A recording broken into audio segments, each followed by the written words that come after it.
कहानी शुरू होती है रेमी नाम के एक आदमी से जो बहुत अच्छा पेंटर था। अपनी बीवी और बच्चों के साथ बहुत अच्छी जिंदगी गुजार रहा था। एक दिन इसने देखा जब वो अपने बच्चों के साथ खेल रहा था कि वो अपनी कुर्सी के अंदर धंसता जा रहा है, यानी जैसे कोई चीज उसे अपनी तरफ खींच रही हो। मगर वो फौरन से खड़ा तो हो जाता है, लेकिन ये अजीब चीज वो काफी देर तक सोचता रहता है। उस दिन के बाद उसके साथ अजीब अजीब चीजें होने लगी, जैसे वो कभी सोफे के अंदर धंसने लगता तो कभी बेड के अंदर। मगर उसको इन सब बातों के बारे में कुछ भी समझ नहीं आ रहा था कि उसके साथ क्या हो रहा है। वो इस चीज के बारे में काफी ज्यादा सोचता है। एक दिन वो स्टूडियो में जहाँ पर वो पेंटिंग करता था अपने बच्चों के साथ था। उधर वो काम करते हुए पानी का टैप बंद करना भूल गया, जिससे उसका सारा स्टूडियो पानी से भर जाता है। उसकी छोटी सी गलती की वजह से उसका सारा स्टूडियो बर्बाद हो गया था। वहाँ पर जब वो अपनी कुछ पेंटिंग्स को बचाने की कोशिश भी करता है, मगर जैसे ही ये पेंटिंग्स लेने जाता है वो जमीन के अंदर धंसने लगता है। मगर इस बार वो बाहर नहीं आया था बचकर, वो किसी और दूसरी दुनिया के तालाब में पहुंच चुका था, जहां एक नहीं, दो नहीं, बल्कि 3 सूरज थे। वहां पर वो कुछ जंगली लोगों को भी देखता है, मगर अगले ही पल उसको कोई पानी से खींच लेता है। अब वो वापस अपनी दुनिया में आ गया था,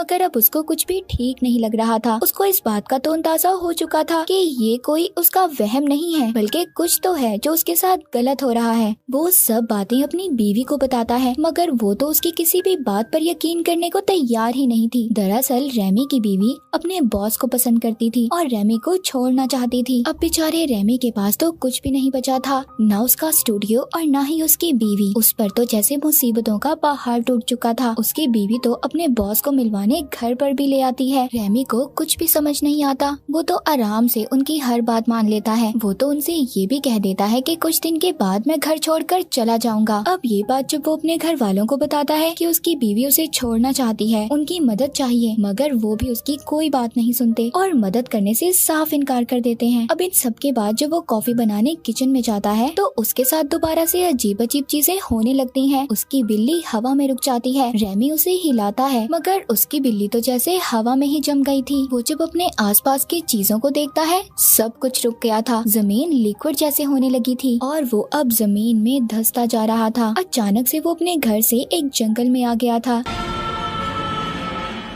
यानी दूसरी दुनिया में। तभी वो देखता है जंगली लोग जानवर को काट कर पका रहे हैं। वो उनसे मदद मांगता है तो वो तो रेमी को अपना खाना समझ रहे थे। उसके पीछे भागते हैं उसे पकड़ने के लिए, मगर वो किसी न किसी तरह अपनी जान छुड़ाकर भाग जाता है। अब जिसके बाद वो गांव में आ जाता है। वहाँ पर आकर वो गार गुफा में छुप गया था। तभी अचानक से कोई चीज उसको खींचती है और वो अचानक से आकर दोबारा से अपने घर में गिरता है। सब घर वाले परेशान हो गए थे। सारी चीजें बिखर जाती हैं, मगर कोई भी इस बात पर यकीन करने के लिए तैयार ही नहीं था। वो आपस में ये बातें करते हैं कि रेमी पागल हो गया है। तभी वो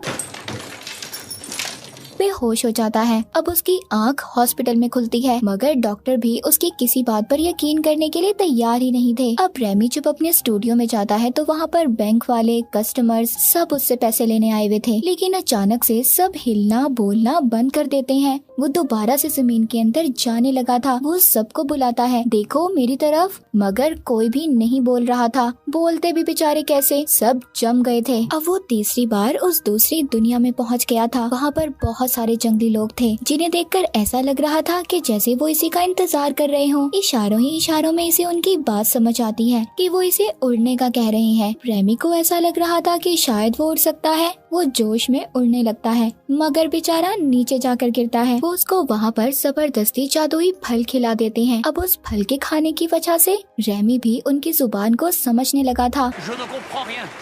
अब उस कबीले का सरदार उसे समझाता है कि आखिर वो इनकी दुनिया में आया कैसे। असल में सब जंगली लोग जुटान नाम के खतरनाक जंगली राक्षस से बहुत परेशान थे। वो किसी को भी उठाता था और मारकर खा जाता था। कबीले के लोगों को अपनी एक पुरानी किताब से ये पता चला कि दूसरी दुनिया का आदमी ही उन्हें इस राक्षस से बचा सकता है। इसीलिए जादू कर वो रेमी को अपनी दुनिया में लाने की कोशिश कर रहे थे। हमें यहाँ पर पता चलता है जो भी रेमी के साथ हो रहा था वो सिर्फ इनके जादू की वजह से हो रहा था, मगर वो इनकी मदद करने से साफ इनकार कर देता है। इसको मनाने के लिए वो जंगली आदमी इसे उल्टा भी लटका देते हैं। इसे एक जगह पर बंद भी कर देते हैं जहाँ पर ये जोटान को मारने का प्लान सोचेगा। अब वहाँ पर जैसे ही ये तरबूज को उठाता है, वापिस से अपनी दुनिया में आ जाता है। इस बार ये किसी को कुछ नहीं बताता क्योंकि ये जान चुका था कि कोई भी इसकी बात पर यकीन नहीं करेगा।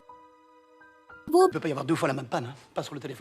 लाइब्रेरी जाकर गूगल से भी सर्च करता है, मगर कोई फायदा नहीं था, उसे कुछ भी नहीं मिलता। अब ये सबसे तंग आकर ताकत की चीजें लेना शुरू कर देता है कि ये जोटान राक्षस को हरा सके, क्योंकि ये जानता था ऐसे तो कबीले वाले इसे नहीं छोड़ेंगे। अब वो दोबारा से कबीले के जंगली लोगों के पास पहुंच चुका था। वहाँ पर वो लोग उसको तलवार देते हैं और पूछते हैं, कहते हैं हम जोटान से कैसे बचेंगे। वो कहता है तुम्हें अपना गांव बदलना होगा, ऐसा करते हुए मैं तुम्हारी मदद करूंगा। मगर उन लोगों का ये मानना था अगर उन्होंने गांव को छोड़ा तो उन पर बिजली गिर जाएगी और सब लोग मर जाएंगे। रेमी खुद उन्हें पहले गांव से बाहर आकर दिखाता है, उसे कुछ नहीं होता। अब देखते ही देखते सभी कबीले के लोग उसके पीछे चलने लगते हैं। रास्ते में जोटान के दो आदमी उन्हें तंग करते हैं, मगर रेमी बहुत ही बहादुरी से उनका मुकाबला करता है और वहाँ पर एक को तो मार भी देता है। जिसके बाद कबीले के सभी लोग अब उसे अपना सरदार मानने लगे थे। वो वापिस से अपनी दुनिया में आकर लड़ाई करने के नए नए तरीके ढूंढने लगा कि कैसे हम अपने दुश्मन को हरा सकते हैं। जिसके बाद वो कबीले वालों के पास जाकर उन्हें भी ये सब बताता है। उनके अंदर एक जज्बा पैदा करता है कि कैसे वो अपने प्यारों की हिफाजत कर सकते हैं।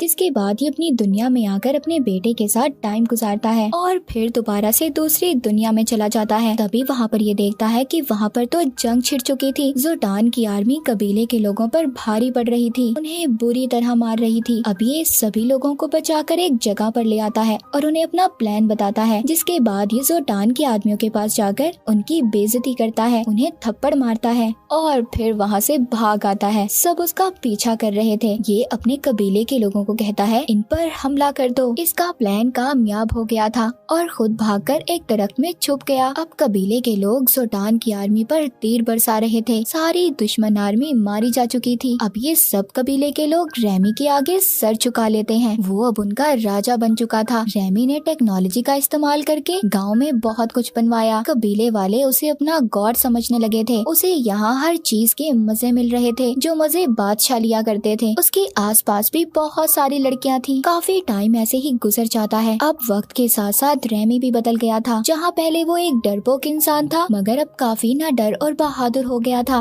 वो कबीले वालों के साथ गुलामों जैसा सलूक करने लगा था। पहले तो सब उसके हुक्म को मान रहे थे, मगर अब आहिस्ता आहिस्ता वहाँ के लोगों ने उसके खिलाफ बोलना शुरू कर दिया। रेमी ने उनसे बात करने की कोशिश भी की, मगर कोई नहीं माना। वहाँ के कुछ लोग अब रेमी को पकड़कर मारने वाले थे। तभी वो जमीन के अंदर धंस जाता है।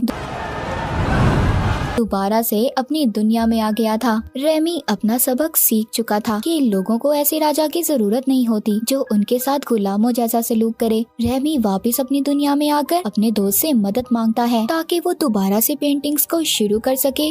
अब उसकी जिंदगी में एक लड़की भी आ गई थी। वो दोनों एक दूसरे को पसंद करने लगे थे, मगर जैसे ही ये लड़की पास आती है, रेमी एक बार फिर दोबारा से वापस दूसरी दुनिया में आ गया था। वहाँ के कबीले के लोग इसको बताते हैं अभी तुमने जोटान को मारना है, जिसके बाद ही सब कुछ खत्म होगा। हालांकि रेमी इन सब में अब पढ़ना नहीं चाहता था, मगर वो लोग जबरदस्ती इसको जोटान की गुफा में फेंक देते हैं। लड़ाई करते हुए रेमी को डर तो लग रहा था, मगर ऐसे ही वो अपना हथियार उठाकर हवा में फेंकता है और सीधा वो जोटान को जाकर लगता है। जोटान राक्षस अब मर चुका था। सब उसे देखकर बहुत खुश थे। अब उन कबीले के लोगों की आखिरी रस्म भी बाकी थी। इन लोगों ने रेमी को मारकर खाना था। उसे जब ये पता चलता है तो वो तो डर कर भागता है, मगर वो आदमी जिसने जादू कर कर रेमी को इस दुनिया में बुलाया था, वो अपनी एक चीज को आग में फेंक देता है, जिससे रेमी कभी भी अपनी दुनिया में नहीं जा पाएगा। कबीले के सब लोग उसे पकड़ लेते हैं और मारने ही वाले थे। तभी कुछ लोग उस जलती हुई चीज को उठाकर पानी में फेंक देते हैं, जिससे रेमी बच जाता है। अब वो सीधा हॉस्पिटल पहुँच गया था, जहाँ पर उसकी बीवी और वो लड़की भी थी जो उसे पसंद करती थी। जब उस लड़की को पता चलता है कि इसकी बीवी के साथ इसका डिवोर्स अभी तक नहीं हुआ तो वो उसे छोड़कर वहाँ से चली जाती है। इसकी बीवी को भी अब ये एहसास हो गया था कि उसने जो भी किया वो उसकी बहुत बड़ी गलती थी। वो रेमी से माफी मांगती है। उधर दूसरी दुनिया में जंगली लोगों ने रेमी का स्टैचू बनाकर हमेशा के लिए उसे याद रखा था। मूवी के आखिर में रेमी अपनी बीवी और बच्चों के साथ समुंदर के किनारे था। सब कुछ बिल्कुल ठीक हो चुका था। सब लोग बहुत खुश थे और इसी हैप्पी एंडिंग के साथ ये मूवी यहीं पर खत्म हो जाती है।